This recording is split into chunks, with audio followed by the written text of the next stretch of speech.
Hey everybody, Ron Bielefeld, Whistling Wings Photography, coming to you this morning from the Kingfisher blind, and I have the new Canon R6 Mark III. And this is my video, the initial impressions video of this camera. And the second part of this video is going to be my initial setup for this camera, which of course is based a lot on my experience with the Canon R5 Mark II and the Canon R1. I will take you through every menu, just about. There's a lot of stuff going on in this camera, a lot of menus, a lot of things to set. I will go through at least the most important settings and how I'm initially setting up this camera for my birds and my bird and flight photography. So if you're interested in seeing my initial impressions of this camera for birds and birds in flight and my initial setup, stay tuned.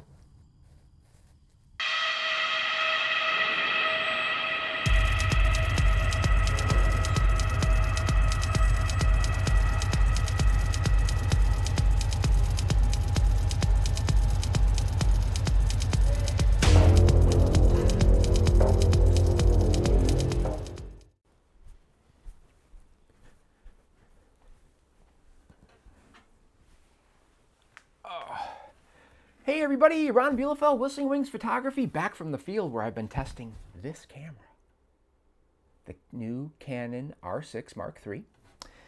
And, well, first of all, I hope you all are having a great start to the holiday season. Hope you had a great Thanksgiving. Hey, pretty quick we'll be at Christmas and then New Year's, you know how it goes, right? Anyway, the R6 Mark III, R5 Mark II, R1, beginning to look like a camera store around here. Believe me. Yeah, anyway. So, birds and birds in flight. And that's what I've been testing the R6 Mark III to see how it fares. Because I'm a bird photographer. Yep. And let me just say this. This has been an up and down ride for me with this camera.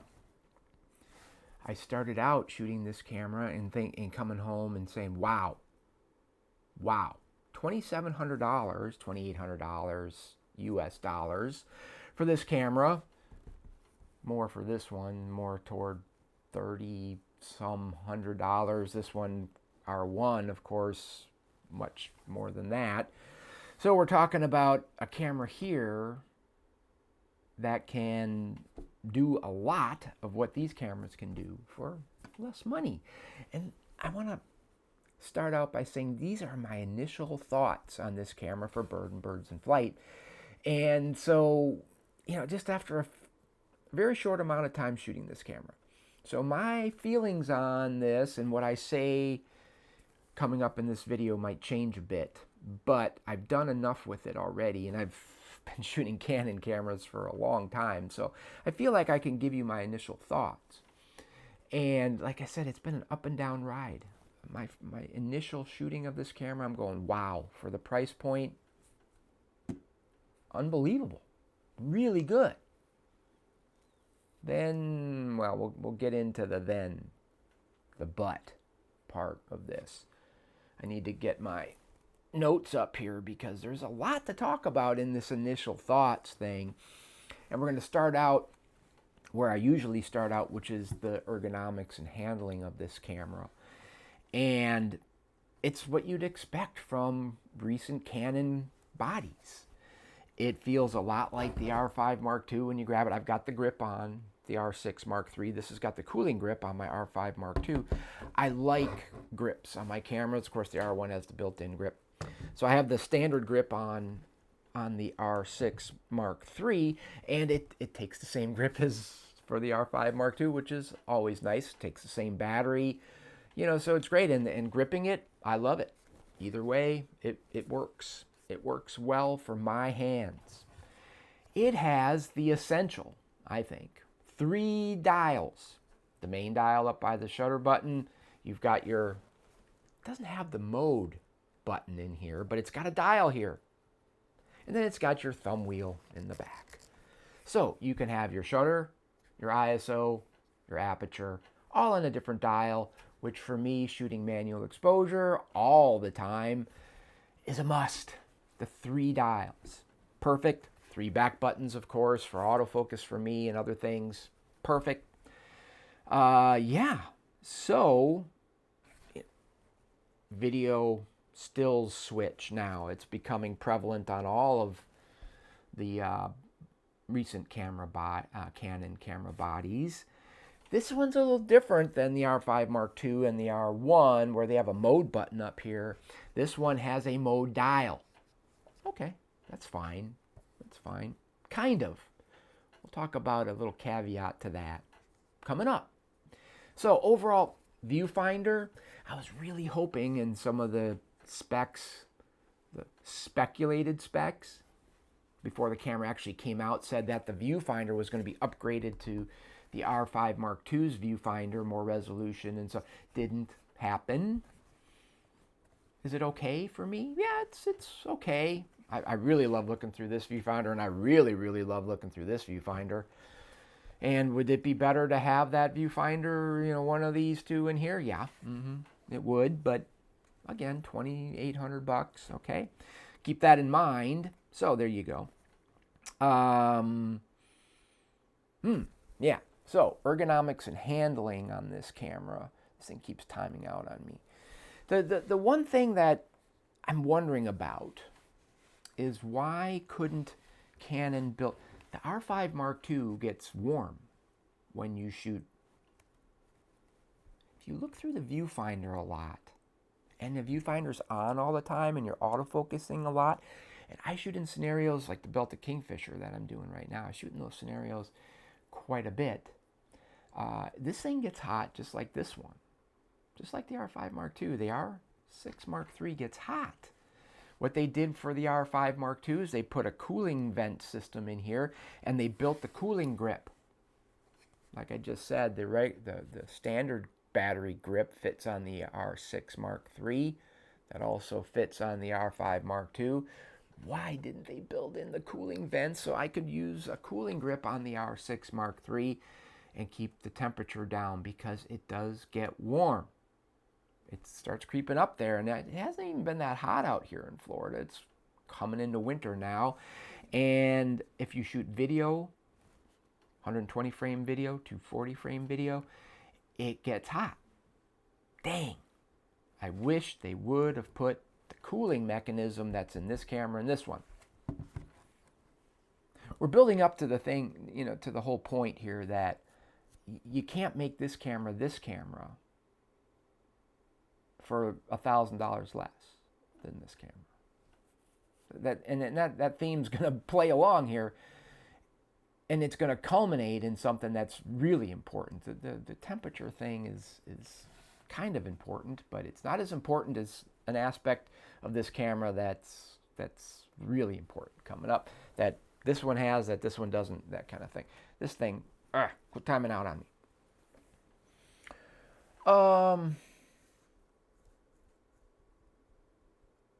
Enough on ergonomics.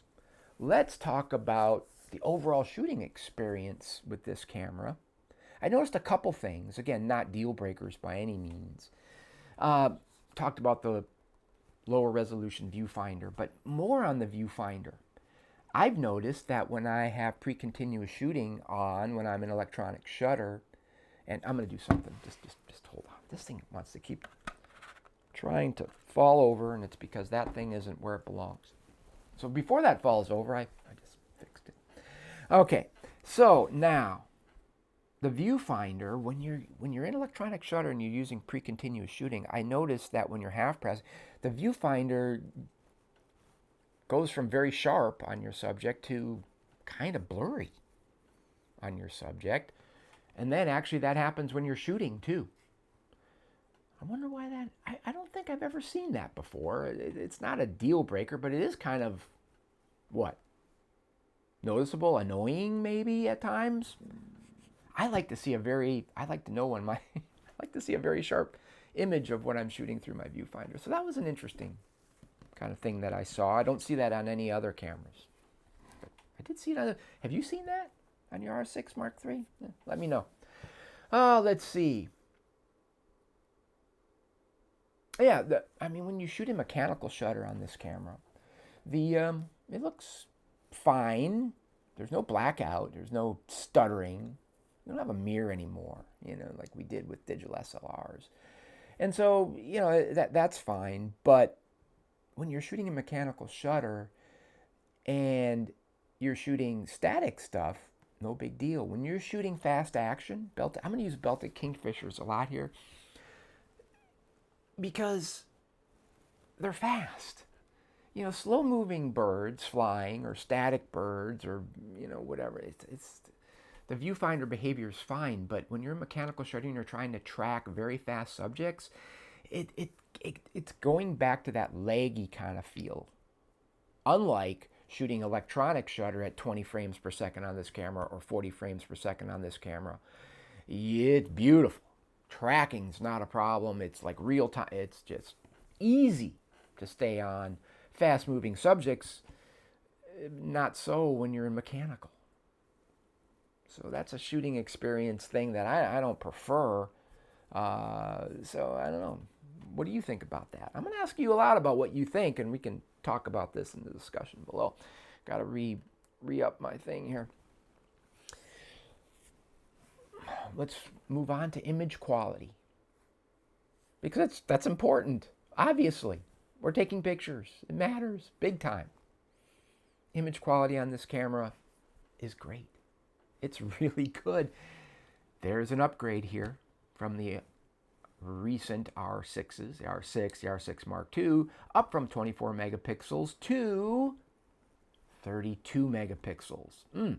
45, 32, 24. I like the 32 megapixels. Gives you more detail when you fill the frame in your bird. More detail in the feathers. But then, of course, it's the croppability, giving you a little more croppability than you have with this camera. Not quite as much as you have with this camera, but then you get to some other things about 32 versus 45 megapixels. And this sensor overall, yeah, great image quality. And here's some pictures. I mean, I've been showing some pictures. Beautiful, beautiful. ISO performance, image quality, kind of go together. We're getting to a point now where we can almost stop talking about this. I'm not going to show, here, I'll show some pictures.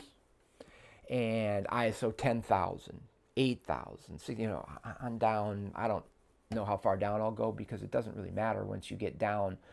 I mean, 10,000 is fine. As long as you're not cropping. I mean, you want to, here's 100%, you know, they're looking at 100%. You can see the noise.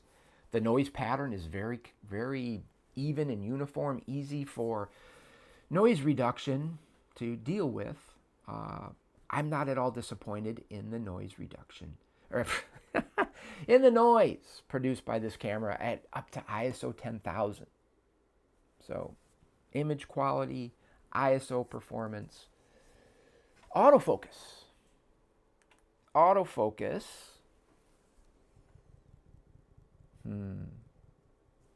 How do I want to approach this?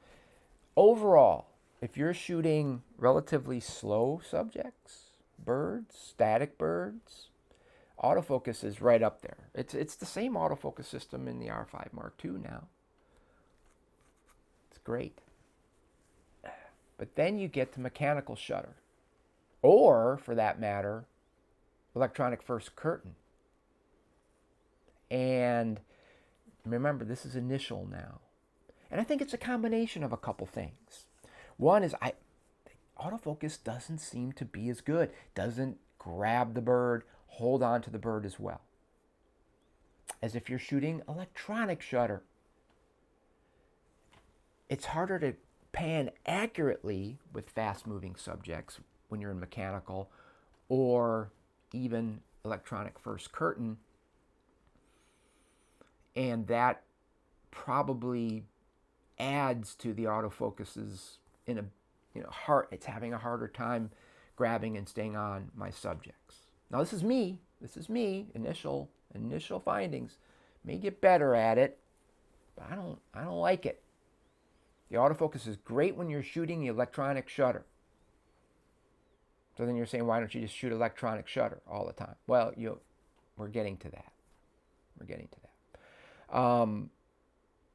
So autofocus great in mechanical, electronic first curtain, and electronic shutter. Electronic shutter, no matter what you're doing. Mechanical and first curtain, if you're shooting slower subjects, not fast-moving stuff. Otherwise, I didn't have good luck with that.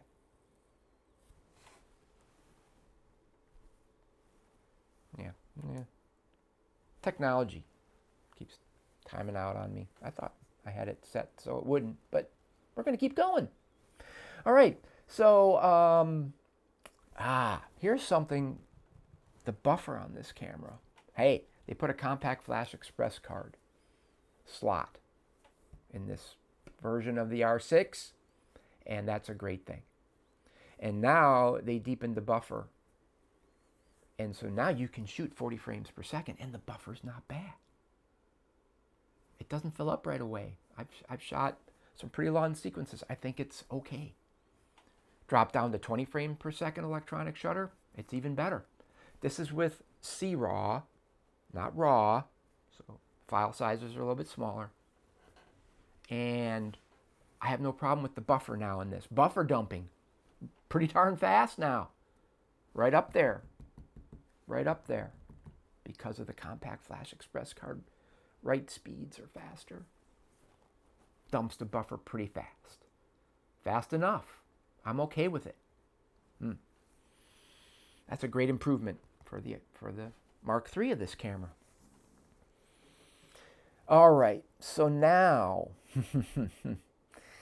we're going to get to, I said, this roller coaster ride was, man, I was riding high on this camera. And then when I was shooting birds that were not moving much or at all, or even flying relatively slowly, bigger birds, riding high on this bad boy, riding high. Then I started shooting kingfishers, diving. They're smaller. They move their wings really fast. Let's talk about read speeds of these cameras. Put up here's a chart. This is not fast. Read speeds are not fast in this camera. That right away tells you there's going to be some issues with rolling shutter. Yeah. Again, the initial speculated specs said that the read speeds were going to be higher, but of course it doesn't have a backside illuminated stack sensor architecture to the sensor in here. So you're thinking, well, I wonder how they did that, how they sped it up. They did speed it up a little bit from the R6 Mark II, but not nearly as fast as this camera, and not even close to this camera. So now we start shooting scenarios where you've got elements of your subject or elements in your frame that are moving quickly through the frame.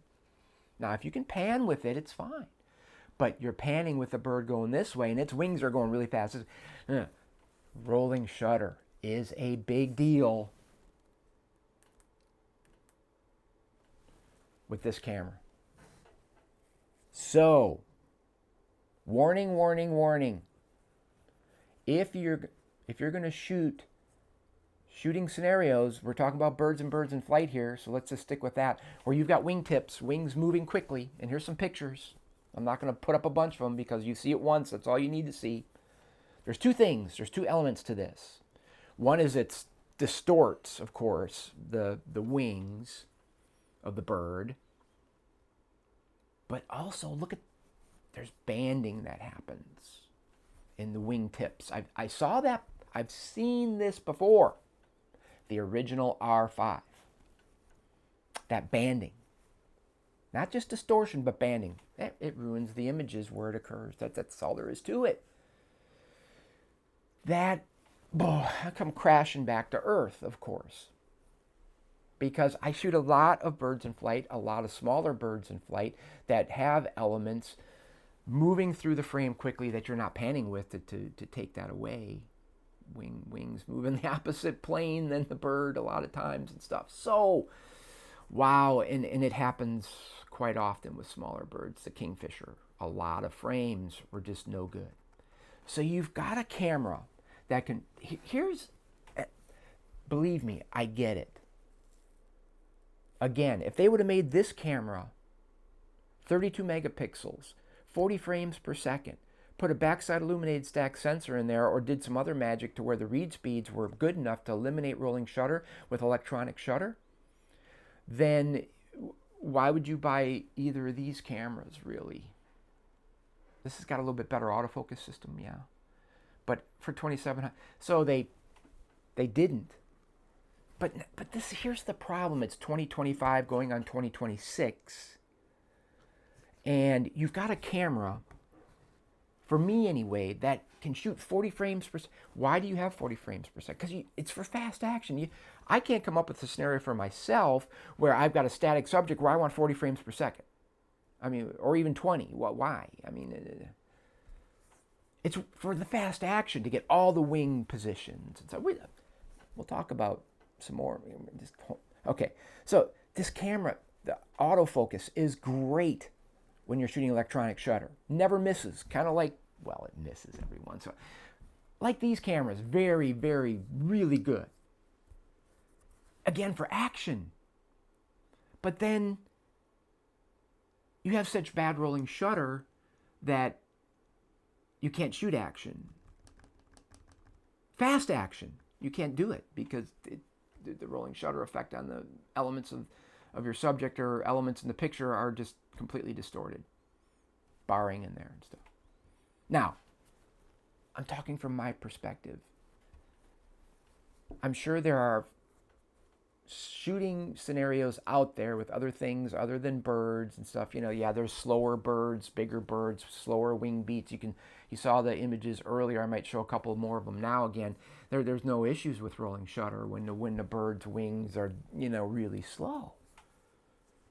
But and you can shoot 40 frames per second with that and get all the wing positions. So there's value. I get it. And there's maybe race cars and stuff. It doesn't matter. I don't know. I don't shoot race cars and, you know, racing and stuff like that. But so maybe there is fast action, that 40 frames per second and great autofocus can be used and you're not going to have rolling shutter problems. But I can imagine with a car going by really fast, the background elements are going to be slanted, whichever way you're panning. That's not going to look so good in your images. You know, why have fast action capabilities right up there, just awesome, and then basically have rolling shutter to the point where it just ruins it for me? That's a bummer. That's a big, big deflation for me with this camera. So there you have that. Okay, there. I'm not going to say anything more. You can look at it, shoot it. Maybe it's not going to be a big deal for you. Even if you're shooting birds in flight, maybe you can, there's still frames in there, right? When you're shooting 40 frames, that aren't distorted because the wings happen to be almost stopped on the top, at the bottom of the wing beat and stuff like that. So you're going to be able to pluck some frames out of there. But when I shoot these two cameras, every one of them is beautiful. Not with this camera. Now, I keep hitting my sign. So now, let's talk about this mode dial. It's okay, you know, that's fine rather than a mode button. But they added something to this, and this has to do with video. I'm just going to mention this really, really quickly. One video thing. I'll do another video on video.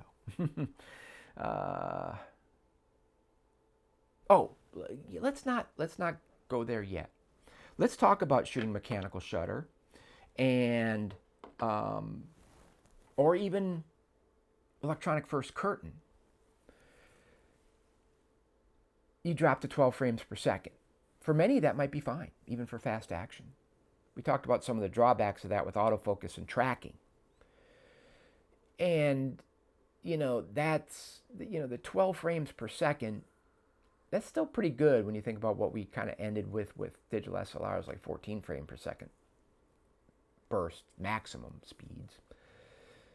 But there's an issue I found with the Kingfisher. It happens to be that the Kingfisher tends to beat its wings at just the right pace to where 12 frames per second gives you down wing beat, down, down, down, down on every frame for a long time, or up, up, up, up, wherever you catch it. These repeated wing positions, that you don't get that when you get up to the 20, 30, 40 frames per second. You get every wing position just about. So that's a drawback to shooting electronic and mechanical shutter. But of course, shooting mechanical shutter and electronic first curtain, I meant to say, does get rid of rolling shutter problems. So you can shoot fast action with this camera and have no rolling shutter distortions or barring, but you drop the 12 frames per second, and along with that comes the problems I already talked about: tracking problems, autofocus problems. Now, again, this is initial findings, could change. But that 12 frames per second thing, and then the repeated wing position thing, that's annoying. Here's I think either I already showed it or I'm showing it now. Kingfisher sequence, down, down, down wing position, frame after frame. It's not what I want. So anyway, that's just another thing about moving to mechanical shutter or electronic first curtain does eliminate most of the rolling shutter problems, but it's still only 12 frames per second. It does make tracking a little bit easier, but not great. So anyhow, now back to the mode dial. It's interesting that Canon put an S and F mode on here. That's for video. Again, one little thing about video. It's slow and fast. Okay, so if you want to shoot 120 frames per second or something, higher frame rates like that, you can switch to S and F, and then it gives you the choice of putting in your playback rate as well, like 30 frames per second. So that when you bring that footage into your project, it already plays back at slow motion if you put it on a 30 frame per second timeline, for example. I guess that's kind of eliminates a step maybe or whatever. But there's a problem. There's a couple problems with that. Unlike that, Canon doesn't utilize this way of doing things on the R5 Mark II or the R1. And the two things are, one, you can't record sound at higher frame rate video, 120 frames per second, let's say, when you're in that mode. Okay. The other thing is that you've got a switch here to go between stills and video, and I'm switching between stills and video all the time within as the Kingfisher, let's say, again, an example of Kingfishers is doing different things. Well, if you're in the S and F mode, and of course you're in the video setting here, you're shooting video, and then you decide you want to quickly go back to stills, and you flip it back to stills, but I was in manual mode for stills, and the M is here and not S and F. That causes a problem. It doesn't go back to your manual settings for stills. It goes to program mode. So be aware of that. If you want to be switching between stills and video a lot in a session, stay in manual mode and go into video settings, go into video mode and set up high frame rate video in there. Don't use S and F mode, because then you can just switch back and forth. You're in manual for video, you're in manual for stills, and now you can just switch back and forth your video and stills, and all your settings stay good. Everything's good. And you can record sound to 120 frame per second video, for example. So there, that's all I really wanted to say about video, because it has to do with stills shooting. Because I was shooting stills and switching to video, and then I was futzing around with the S and F mode, and yeah, there's some stuff going on there. Okay, so in summary, this is a great camera. A lot of photographers are going to love this camera. It's well built. It's got the ergonomics, all that stuff.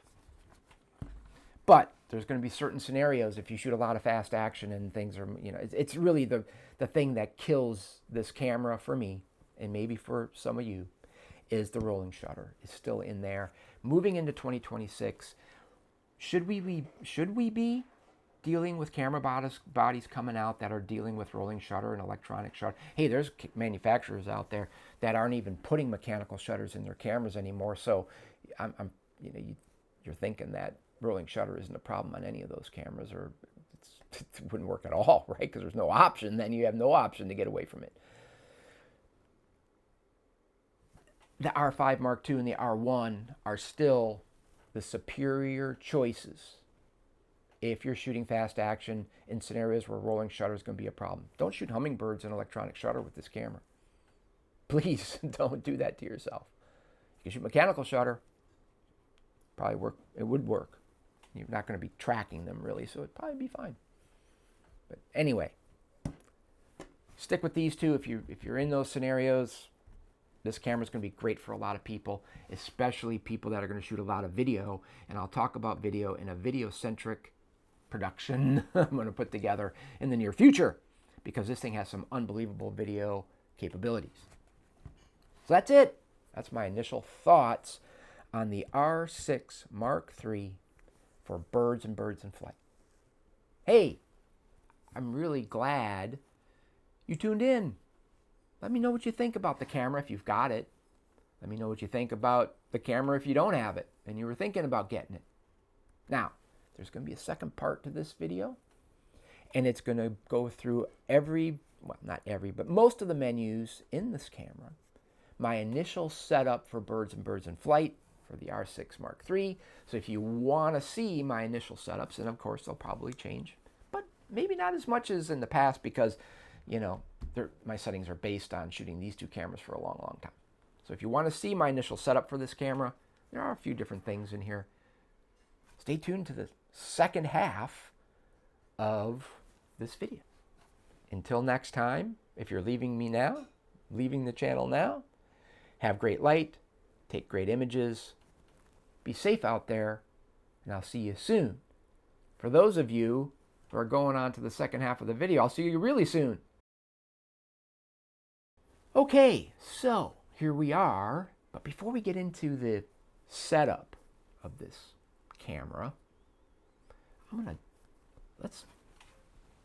it's almost always over here. It's over here, my speed shooter harness system. I'm going to put a quick commercial in here for my speed shooter harness system for those of you who don't know about it. And here's a cool thing. For those of you who tune into my channel, you get a special thing. This is where I'm advertising this deal. 10% off on your full order of anything to do with my speed shooter harness system up until Christmas Eve. And all you have to do is use this code at checkout and you get your 10% off your order. So that's a thank you for all of you who come and tune into my channel and watch my videos. And of course, please subscribe if you haven't already subscribed to my videos. So here's the commercial, and then we'll move on and talk about the setup of R6 Mark III for birds and birds in flight.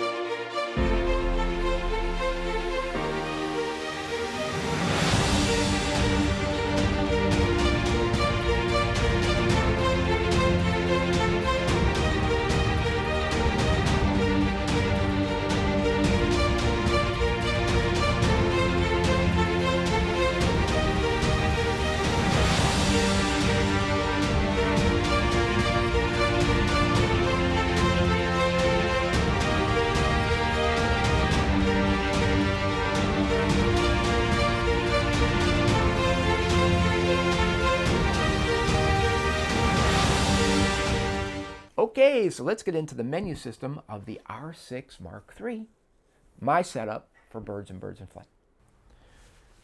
All right, so here we are in the menu of the Canon R6 Mark III, and this is my initial settings for my bird and bird in flight work.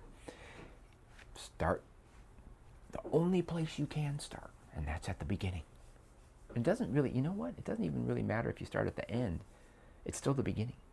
when you start something new. Anyway, this is going to go pretty fast because, especially if you've watched any of these videos before. Image quality and size, I use compact RAW, compressed RAW, whatever you want to call it. I do not use pure RAW, and I do not shoot dual formats. I do not shoot any JPEG or HEIF with my CRAW images. Moving on, dual pixel RAW is disabled. We're not doing that. Real high resolution stuff, that's what that's for. Cropping aspect ratio is full. I've talked about this many times before. These are aspect ratios.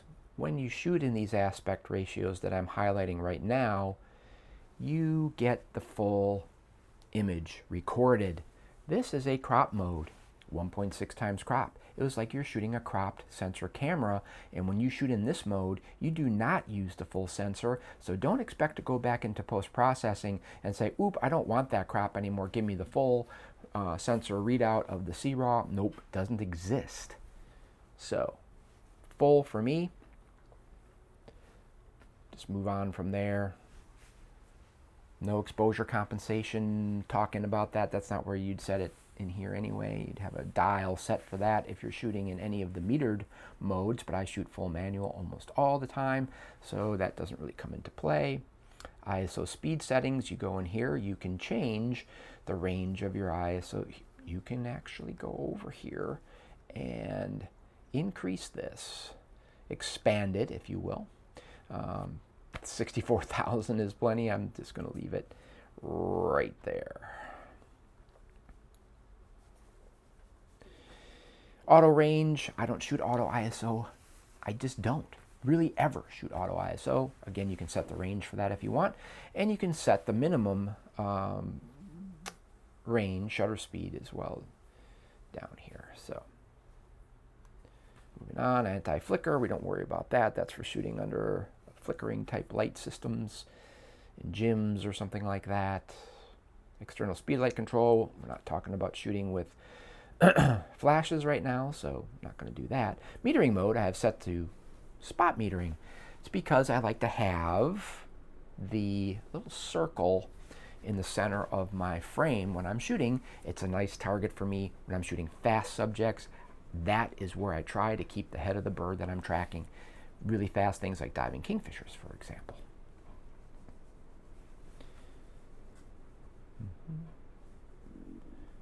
This setting down here is interesting. Detect priority automatic exposure while autofocusing. It's supposed to, wherever you're autofocusing, it's supposed to meter off of that. I don't find that it works well for what I do with my birds, so I don't deal with it. Keep it turned off.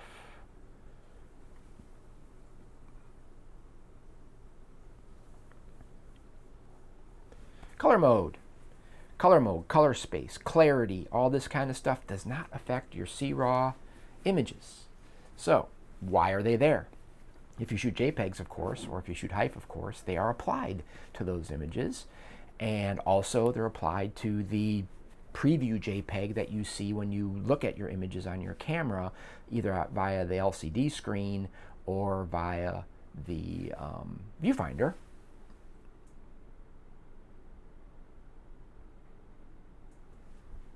Color mode, you can change, you can go in there. Color space, all that kind of stuff. Moving on down the line, clarity, keep that where it is. Again, it's another one of those settings for JPEGs and things. HD, high dynamic range shooting off, high dynamic range mode off.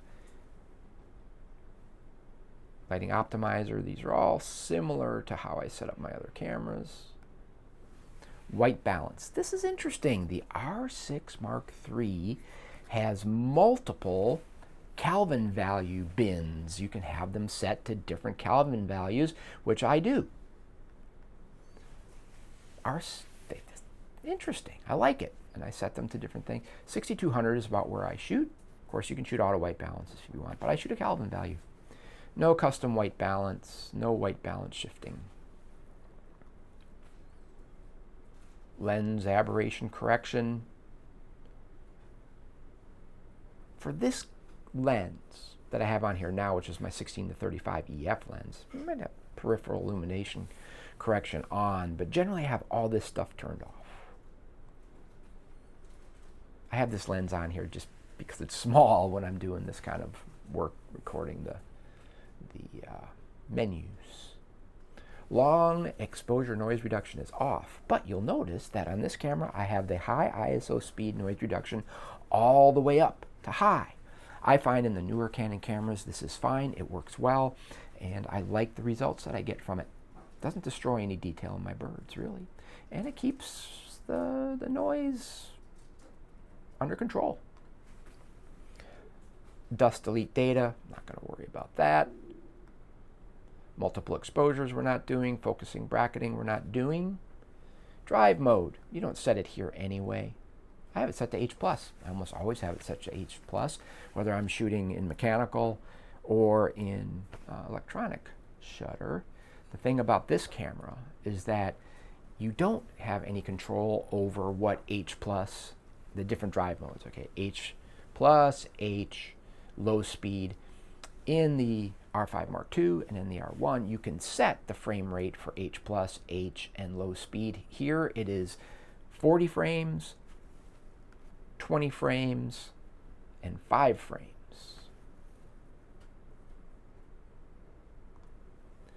Pre-continuous shooting is disabled right now because I have the shutter mode set to electronic first curtain. Now, if I have this set to mechanical, you'll see that, let's turn this on. Now you're going to see that shutter mode is automatically set back to electronic because you can only use pre-continuous shooting when you're in electronic shutter. And that's one of the problems with not being able to shoot electronic shutter if you're shooting fast action birds, is that you can't take advantage of pre-continuous shooting. Anyway, keep that on. Oops. Things are very touchy. Silent shutter, nope, off. Shutter mode, you set it to whatever you need to. On this camera, like I said in the first part of this video, watch out using electronic shutter if you're going to have potential rolling shutter problems with fast action movements through the frame. Shutter release without a card, keep that off. Turn that on if you're tethering or something like that. Image stabilizer, that gets turned on via the lenses most of the time, but there is a digital version in here, and I have that turned off right now. Metering time doesn't really matter too much. For me, I don't use the meter. Image review, there's an important thing in here. Turn the viewfinder display to disabled, please, because otherwise you're going to have a disruption in your shooting if you need to burst and then burst again right away. In between bursts, it's going to bring up an image, the last image in the burst, for 2 seconds. That doesn't work well when you're having to burst really fast. High-speed display only comes into play if you are going to be shooting at slower frame rates. Right now I have it on H+, so it's grayed out. Display simulation, exposure simulation. One of the great things for mirrorless cameras versus digital SLRs, mentioned it over and over and over again through all these cameras. This is what you want because it is one of the big advantages of shooting mirrorless. You can see your exposures change through the viewfinder and on the LCD, if you're looking at the LCD, of course, as you change your exposure settings. Really shouldn't be overexposing or underexposing unnecessarily anymore, or by accident or by error. Now you just do it when you want to because you can see exactly what your exposures are. Optical viewfinder simulation view assist, we're not going to be looking at that. I mean, if you want to see the ambient light instead of your actual exposure, you can work with this.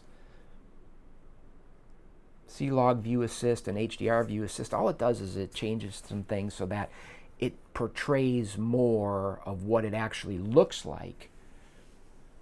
Rich and, if you shoot in C-Log, for example, for video, it's going to look really flat, and it's tough to maybe look at how things are, get a grip when you're actually shooting of what your video footage is actually going to look like. This will help you. It simulates as if log wasn't on. That's what that does for you if you're interested. Shooting info display. Well, lots of stuff in here, right? Screen, pick what you want. This is where you set what you see on your LCD screen. And you hit your info button as you're looking through at your LCD screen and you're shooting to cycle through these different options. Same for the viewfinder. I've got two of them, that and that. Sometimes I like to see the level and the histogram. Other times I just want nothing in there. Again, when you're looking through the viewfinder, you hit your info button, you cycle between those two. Vertical display. That's on. That is where your meter is going to be displayed on the vertical side rather than on the horizontal side. What else we got to do in here? Let's see. Grid off. Brightness is a histogram. I got my level small. I've got my histogram setting to small, and it's set to brightness to display the brightness of my exposure. And card free space. I like the percentage, so I have that turned on. Quick control, that's your Q button. You can customize that. We're not going to go into that right now. Somewhat of an important setting. Set it to smooth your display frame rate. That's your viewfinder in there for the most part is where it's important. And it ups the refresh rate, keeping things smoother. They look smoother. It's easier to track things that way. That or that. I don't know. Pick what you like. Reverse display if you're shooting selfies and stuff, or you're recording video and you want to see with the display turned around toward you. That's fine. Turn that on if you want.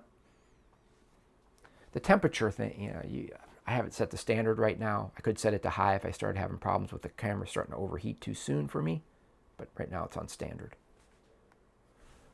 Movie record size, we're not going to get into video right now, so we're just going to leave all of this alone. Moving it on. ISO for video. Autofocus. There we go. Servo, your autofocus areas. I've got some grayed out that I never use. Flexible zones. 1, 2, 3, and a full area, right? Whole area, full frame. Then you've got these locked options down here. Only 2 of them are active in my camera because I have the other 2 turned off. These locked versions, this is what they do. If you pick a locked version of spot autofocus area, let's say, versus the unlocked one up here, it automatically turns off whole area tracking and it automatically sets the subject to detect to none. It gives you the pure version of that autofocus area. It's as simple as that. I don't pick that in the menu here. I pick it via a button. So anyway, whole area tracking servo autofocus. That's what I just said. When you pick the locked version, it turns this to off automatically. If you turn it on, what does that do? Just like in the other cameras, the R5 Mark II, the R1, the R3, what this does is that any autofocus area then, whether you're in zone or spot or whatever, once the autofocus thinks it has a subject, it automatically switches to tracking that subject within the whole area. That can be a good thing. It can be a bad thing. I generally don't want the whole area tracking unless I really want it. If I'm set to zone, I want it to stay in zone, so I generally have this turned off. Focus mode, not gonna worry about it. Servo, this is for movie stuff, we're not gonna talk about it. Subject to detect. My default setting in the main autofocus menu here is set to animals, of course, because I shoot principally birds. Eye detection, generally set to auto, but many times disabled for me, especially if I'm shooting a zone and the bird's eye is going to be really, really small or hidden a lot. I don't want the autofocus having to look for an eye when it's not really going to be there. I will disable this. Don't worry about people because I'm shooting birds. That's this down here. Okay, so now we move over and I shoot manual here, and you can see my settings for tracking sensitivity.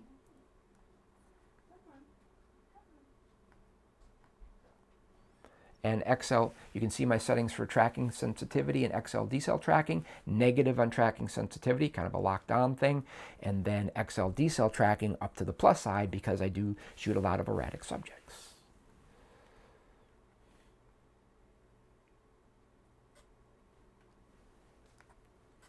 First image priority for me, release. I want the camera to shoot when I press the button. I don't want it to say, nope, I'm not shooting because I don't have a subject in focus. Nah, let me be the judge of that. One shot, if you're shooting one shot, sure, then it's kind of focus. It's the opposite thinking there because you're not trying to shoot bursts and fast action when you're shooting one shot most of the time. So then you want to make sure that your subject is in focus. Preview autofocus, disable that. What this does is it basically makes your lens and camera continue to focus all the time. It used to be called continuous autofocus. I'm not sure. I guess people were thinking that that was like servo autofocus and we're getting confused. But preview autofocus means nothing to me. It just doesn't make sense here. But that's what this does if you enable it. Keep it disabled unless you want your camera and lens focusing all the time. Lens drive when autofocus is impossible. Yeah, I want it to cycle. So it keeps trying. Limit autofocus areas. This is where I turned off the ones I don't use. You can do that too, obviously. Orientation linked autofocus point. Right now I have them same for both vertical and horizontal. I change this back and forth sometimes. This is my initial settings. I didn't change that yet. Limit subjects to detect. Basically people, animals, and off. Left and right eye detection, what is that? That is not your eyes. It is the eyes of your subject. Principally, it's going to be for people. Do you want the left eye or the right eye to be focused on your person? You can set that here. Manual settings. If you're in manual focus, switch your lens switch to manual focus and you can turn on peaking and the color of peaking and the level of peaking. That helps you get the focus you want. A focus guide is also available. I have it off here. We can turn it on. What that does is put little green arrows in on your focus point, and as you use the manual focus ring, it will move those arrows, and when they come together and turn green, you've got good focus on your subject. So it's good to have those turned on, because if you find yourself needing to go to manual focus, they're a big help. Register and recall autofocus related settings. You can come in here and you can register your autofocus settings for specific shooting scenarios if you want. There's bins in here, set 1, 2, 3, 4, 5, where presets, that's what they are, where you can set different, you just went through all your autofocus settings, save it, change them for a different shooting scenario, save it under a different set. It's nice to have. Moving on to Playback Menu. I'm not going to do a lot in here. Go through. Except here, highlight alert, highlight alert enabled. I like my blinkies. Autofocus point display, find them useless, so I keep those turned off. I'm not going to go over network functions and connecting to your phone and all that kind of stuff. You can mess with that. Now, I have auto switch card set for my record options for stills. That way, if my card fills and I have an SD card in there as my backup, it'll automatically roll over to that and I can keep shooting. I shoot 1 terabyte cards now. This used to be really important. Now it's much less important because larger cards are cheaper and you can generally get them and put them in there, and then you can shoot and shoot and shoot video and stills, and boy, it takes a long time to fill up a 1 terabyte card, at least for me. None of this stuff is that important. None of that stuff is important. Beep. Yeah, here we go. Enable that. Why? Because now you can go into your volumes, your shutter volume for your electronic shutter. I have it pretty soft. Focus beep, touch sounds all the way down. Please turn those off, because if you're shooting next to other people, especially if you don't know them, it can be really annoying. So that's what that's all about. There's an audio monitor that recording audio for video. Screen brightness, I generally have it all the way up, because when I'm using my LCD screen these days, I'm generally trying to show somebody standing next to me what I'm talking about, and it's generally bright outside, and it's hard to see unless the screen brightness is really high. That's your LCD screen. However, viewfinder brightness, I always use auto because I have that exposure simulation turned on, and I want that simulation to be as accurate as possible to what my exposure really is, and this does a good job. The rest of this I never deal with. Screen viewfinder is switching. It's how things switch. I've got it on auto 1 right now. Not going to worry about the other two there. Shutter at shutdown, sure, you got a mechanical shutter still in there. Put it down when your camera's not on. It protects the sensor, keeps the dust out a little bit. Yep, sensor cleaning. You can, hey, these cameras have passwords now. So now you can password protect your camera. Kind of a pain, really. So I set it because they kind of make you set it, but then I say don't ever do this again. There's an option for that. And so, yeah, so I don't have to deal with that every time my camera times out. That is a real pain. Well, we're not going to do that. Of course, you can set your settings. You can register them to C1, C2, or C3. It's nice. Recall things really quickly. Battery information. That's kind of neat. You know, you look at your batteries. You can see the recharge performance of your batteries. Both these batteries look really, really good. Copyright, firmware, all that kind of stuff in here. Now onto a cool menu. These are relatively new menus in these cameras. This customized controls for shooting, and customizing buttons is really important. I'm going to go through these really fast. I have videos out there about setting up 3 back buttons for autofocus, 3 different autofocus areas. I'm not going to go into details with that here. You can find them in other videos that I've done. Hey, shutter button only starts metering. Well, it also starts pre-continuous shooting if you half press it, but that's not set here. The video button does video. There you go. Well, I've got, this is now the little multifunction button up there by the shutter button. I have it set to turn off and on pre-continuous shooting. This is a new thing that's come in recently with the Canon cameras, which is nice. Before you couldn't, when you turned it on and enabled it in the main menu, you couldn't easily turn it on and off unless you went back into the main menu, and that's not easily. So this is nice. Autofocus on is just my metering and autofocus start. This will use the autofocus settings in the main autofocus menu. I have my asterisk button, which is the middle back button, set to eye detection autofocus. And I have my autofocus point button, which is the far right button on the back of the Canon camera there, set to register and recall a shooting function. And I'll go in here really quickly and show you that it's set up just to do another autofocus area, which is spot. And I'm using the locked spot because I want pure spot performance or behavior like I talked about earlier. And it turns off all this other stuff automatically, and the only other thing is autofocus operation is on because of course I want it to autofocus with that button. So that was a real quick go through of that. More detail in other videos, like I said. Keep them going down. You know, that's really it for the stills side of things. What else in here? Shutter button for movies. We're not going to go into that. You can customize your dials and control ring directions and all that kind of stuff. Have at it if you want. Playback button customization, touch controls. Have fun in there. Not going to go, none of that is real critical, so I'm not going to go over it in any detail. Exposure increments. This is important if you shoot auto ISO. Speed from metering, ISO auto. So if you're in auto ISO and you change to non-auto ISO and you have it set like I do right now, when the camera times out and things, you know, and then when the meter times out and then things get going again, when you press half press, let's say, if it's set the way I have it set, it will not go back to auto ISO automatically. If you set it to this setting here, it will. That's kind of an important setting for some people who use auto ISO a lot.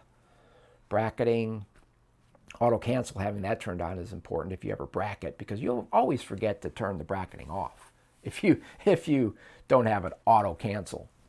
At least I always did. Safety shift is off. This is a really important setting if you shoot variable aperture lenses like the 100 to 500 to 200 to 800, for example.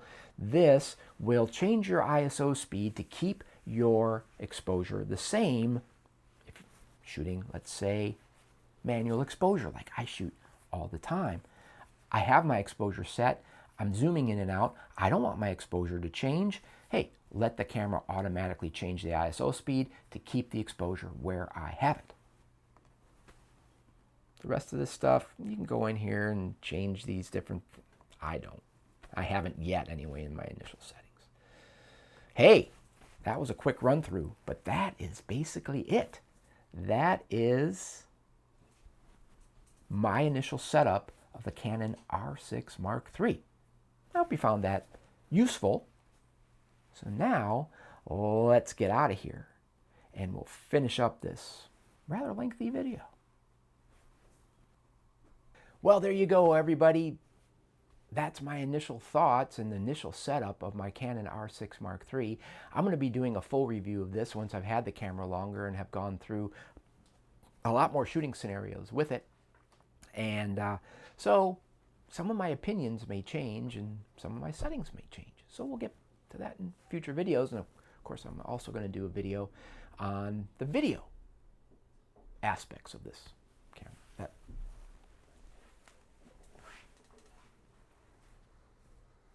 That camera right there. So until next time, thanks for watching. And please subscribe if you find my videos at all useful to what you're doing. Have a great holiday season.